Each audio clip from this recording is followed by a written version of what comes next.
selamat kembali.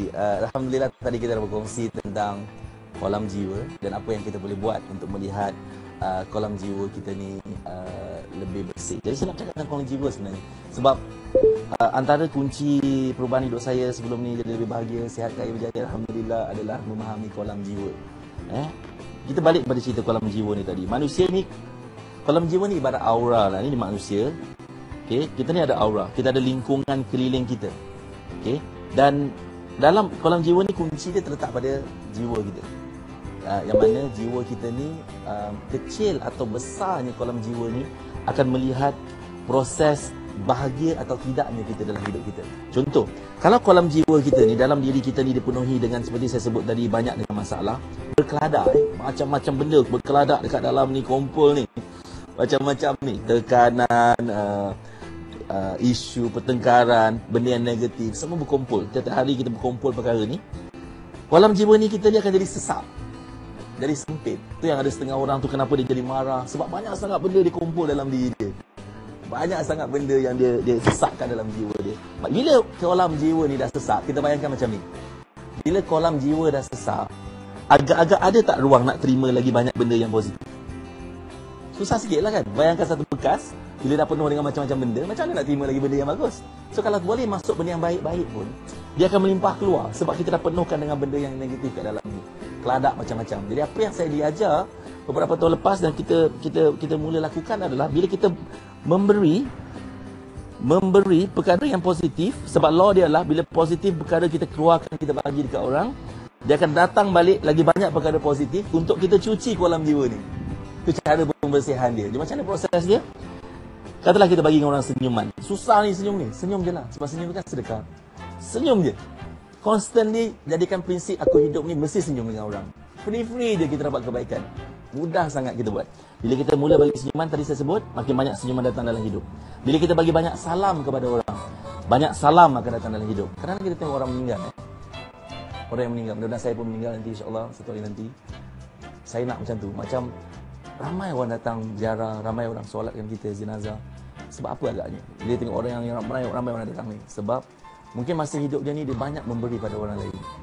Tapi kalau kita kurang memberi, mungkin kita meninggal tu tak ramai 2-3 orang yang datang agaknya. Atau kita kapankan sendiri kita kan. Ini kurang je. Jadi tak boleh. Prinsip dia adalah kita memberi banyak salam, create banyak silaturahim. Okay? Memberikan banyak sayang, kasih sayang kepada ramai orang lain. So bila kita buat proses ni, kita memberi sumbangan duit, memberi sumbangan tenaga ni tadi, bila the more kita bagi, the more yang akan datang, dia akan ganti. Proses ni akan menggantikan kolam kita ni. Tak maaf, makin kotor situ. Ya, apa? Dia akan membuatkan kolam kita ni makin lama makin bersih. Bila dia semakin bersih, manusia ada magnet. Bila dia semakin bersih, tarikan magnet jiwa dia ni, semakin banyak kebaikan dihantar, diberi kat luar, keliling hidup kita, datang balik lebih banyak kebaikan. Yang keladak ni tadi semua pun akan mudah-mudahan akan keluar sekali. Salah satu rahsia rezeki berkat adalah sedekah. Kenapa sedekah? Kenapa berzakat? Sebab mencuci harta. Sama juga dengan mencuci jiwa. Kalau kita nak hidup ni tarik kebahagiaan, kita kena berikan kebahagiaan. Dan mudah-mudahan kita beri kebahagiaan tu, dia akan keluar sekali dengan perkara yang ego kita, stres kita, semua ni dia akan keluar sekali mudah-mudahan. Dan ini satu proses yang akan membawa hidup kita ni, kolam ni akan makin lama makin besar. Makin lama makin besar. Bila dia semakin besar, ini pengalaman saya sendiri, alhamdulillah. Bila semakin besar kolam jiwa kita ni, kita akan jadi orang yang lebih tenang. Kita akan jadi orang yang lebih syukur, kita akan jadi orang yang lebih bahagia. Dan itu secara emosinya. Tapi kalau nak relate pada material, saya dapati keberkatan tu lebih banyak hadir dalam hidup. Kita punya duit, rezeki kita ni akan banyak ke sedikit tu, kita akan nampak dia akan jadi membiak, dia akan jadi banyak beranak-ranak.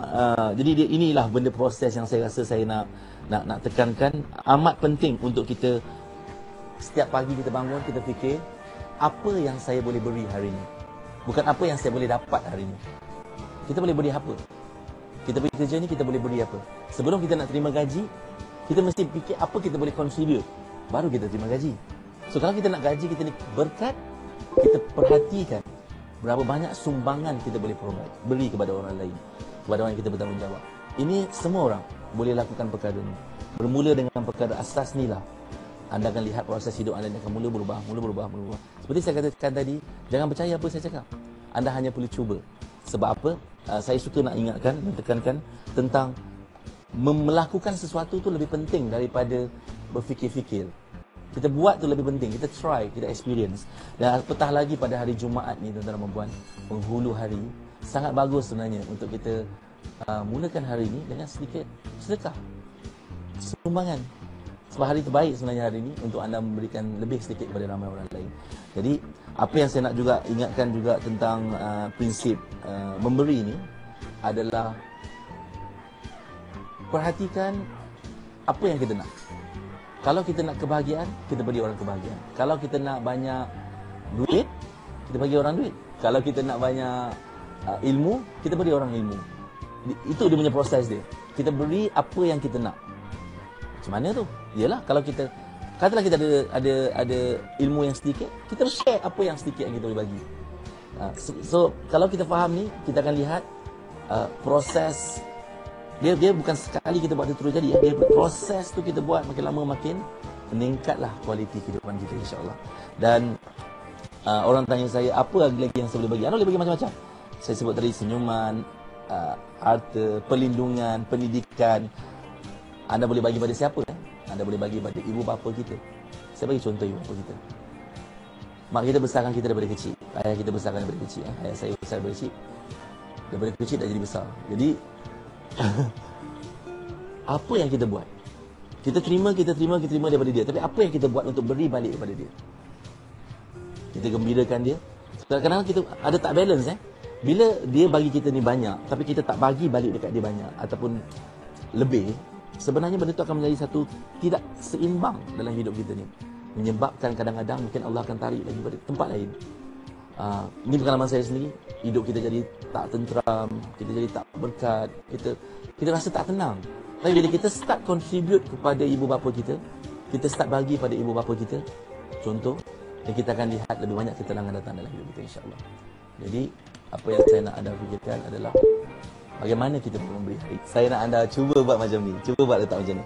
Cubalah sekarang. Ya, angkat tangan sekarang, letak. Kenapa nak suruh buat macam ni? Sebab kena fikir, kena ingat perkataan ni. Kita nak buat sesuatu ni, kita nak buat tanpa tapi. Tak ada macam tapi, nanti macam mana tapi, kita kurangkan tapi kita. Dan kita lakukan tu tanpa nanti. Jangan tunggu-tunggu lagi. Kita buat sekarang juga. Jadi kita fikirkan sekarang. Buat tanpa tapi, lakukan tanpa nanti. Baik, semoga anda belajar sesuatu untuk sesi kita hari ini. Macam belajar kat kelas pula. Kita jumpa nanti insya-Allah untuk sesi yang lain.